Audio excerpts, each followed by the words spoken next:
This is a Komatsu excavator, a rusted giant, abandoned and has slept for years under grime. On this channel, the restorer finds what others left behind and asks the same impossible question.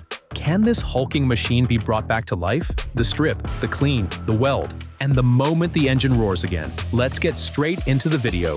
The Komatsu excavator was found in a state of rust due to the rain on the machine. At a glance, the paint is gone, the factory color dulled to a memory. Panels sag, bolts have frozen. The excavator's cab is gone, non-existent. The bucket teeth are worn down to blunt nubs. Look at the hydraulic cylinders, pitted rods, and crusted seals that tell a story of water and grit sneaking into the system. The restorer runs a quick inspection and the list grows. Seized pumps, clogged fuel lines, dried gaskets. Back from break, the real work begins. They roll the machine into the shop and secure it. This is a controlled demolition. Bolts that should turn with a firm hand instead snap or strain.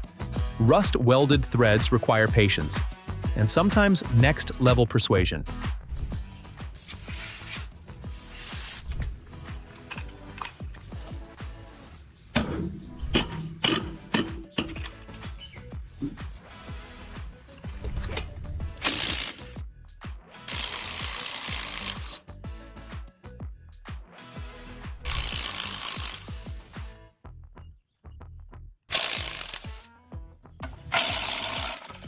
The first stubborn bolt yields a small victory, but it leaves everyone chewing on what else could be frozen. And again, little triumphs keep the mood. A seized pin freed, a stuck hinge coaxed. Proof that method beats brute force. They start removing panels and guards, revealing decades of grime layered over fragile electronics and brittle hoses.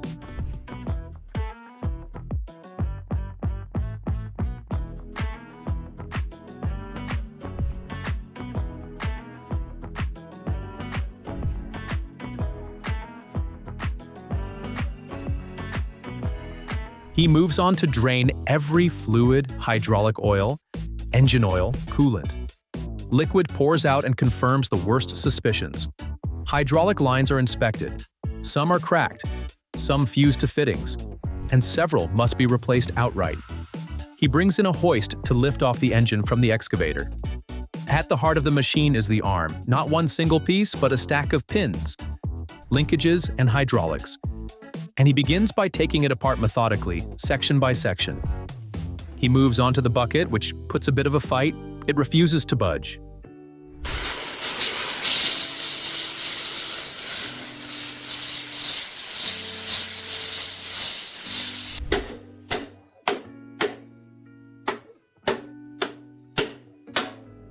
He proceeds to the dipper, giving it the same special attention. A tangle of pipes and hoses wraps around the dipper like arteries, and he takes his time to take them off. He then works down the arm, separating the dipper from the boom, sliding out bushings. He pulls the hydraulic cylinders next. Rod protectors are removed, tie-backs released, and the cylinders are hoisted off their mounts. Finally, he places each removed assembly on the ground. Boom, dipper, bucket, cylinders, hoses, and the valve bank.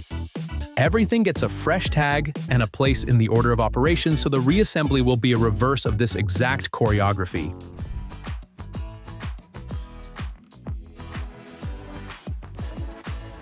Then he unmates the body from the roller, a click, a lift, and a chunk of history comes free.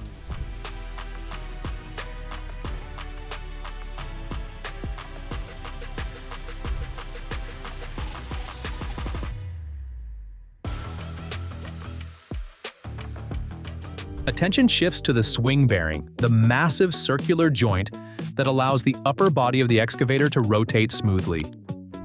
The swing bearing is taken apart piece by piece, inner races, seals, and ball bearings carefully removed. The full ring is exposed, dull, scarred, and caked in debris. It's a heavy moment. This is one of the hardest parts to restore. And there's no shortcut here. With big panels off the machine looks like a skeleton. Exposed, honest, and easier to attack with a hose.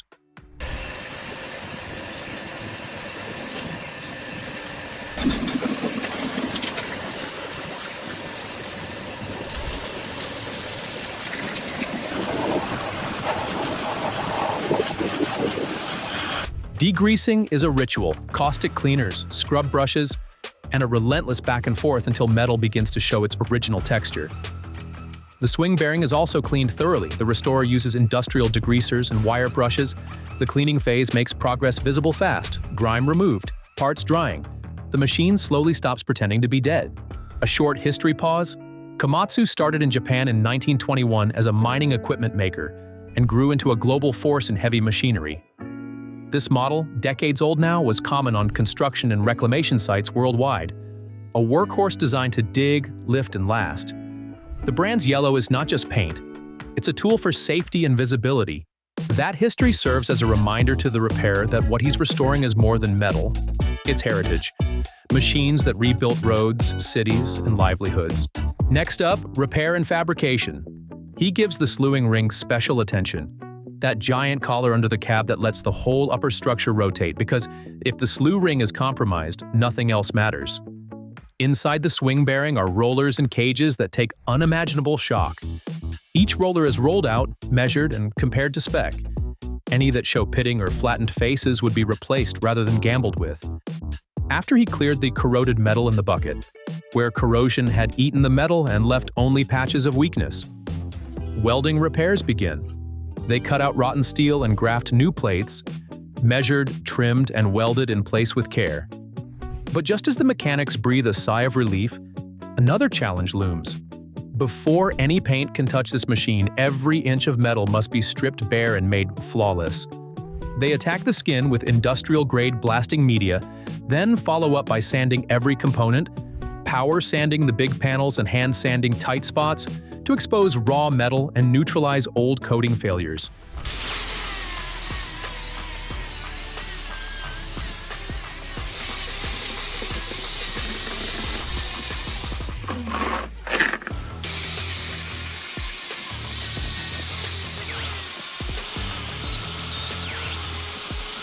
It's slow, repetitive work, but this patience is what defines a good restoration. Rather than a single-color restore, they paint with purpose. The big panels and cabin come back to life in the classic Komatsu purple thin base coats. At the same time, the boom, dipper, and side link are given a contrasting workshop blue, a tough finish chosen for visibility, maintenance clarity, and extra resistance where abrasion and impacts are most likely. While most of the body blooms in Komatsu purple, the team gives the sprocket and bottom roller a purposeful Komatsu yellow, a high-visibility, wear-resistant accent for the parts that meet the ground. Yellow here isn't cosmetic alone, it highlights wear points for quick inspection and adds another protective layer where abrasion and dirt are most aggressive. The entire swing bearing is repainted in a protective red, a deep tone that will resist wear and weather for years to come. Under the bright shop light, it almost looks new, a reward for hours of methodical labor. And with the last clear laid and the colors sealed, the machine's new skin gleams, protected, purposeful, and ready for work. First up is the undercarriage, the roller section that carries the machine across mud, rock, and years of work. They begin by setting the track frame on secure blocks, giving full access to the wheel paths and mounting bosses. The fit and the necessary parts, the track rollers, carrier rollers, sprocket. Each of these are fitted properly to ensure they all align perfectly. Next, the track pads themselves, the shoes that meet the earth and take every ounce of load the machine throws at them. Now, the freshly painted cab, gleaming in Komatsu purple, is carefully lowered and aligned onto the massive slew ring. Then, the bolts come in, each one torqued to spec, one after another, in a star pattern to balance the pressure. Special attention now shifts to the cab, the command center of the Komatsu. First, the seat goes in, firm, freshly cleaned, and bolted securely to its mounts. Next comes the gear section with the levers, pedals, and control sticks carefully fitted back into place and bolted in place. Now it's time to bring the heart of rotation back to its home.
The swing bearing, freshly painted and lubricated, is carefully refitted into the base of the Komatsu. Guided by slow, steady hands, the cab is aligned and lowered over it with surgical precision. Each bolt is inserted and torqued in sequence, locking the cab firmly into place atop the bearing. You can almost feel the moment, the point where stillness becomes motion again. After so long sitting frozen in rust, the Komatsu's upper frame can finally turn smoothly once more, a symbol of both progress and perfection. Now, onto the engine. The engine bay gets full attention.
Cranes hum as the freshly dressed engine is eased into place beneath the cab. Mount points aligned, plates kissed, and bolts guided home. One by one, the extras return. Starter and alternator, radiator and hoses, and the final wiring runs.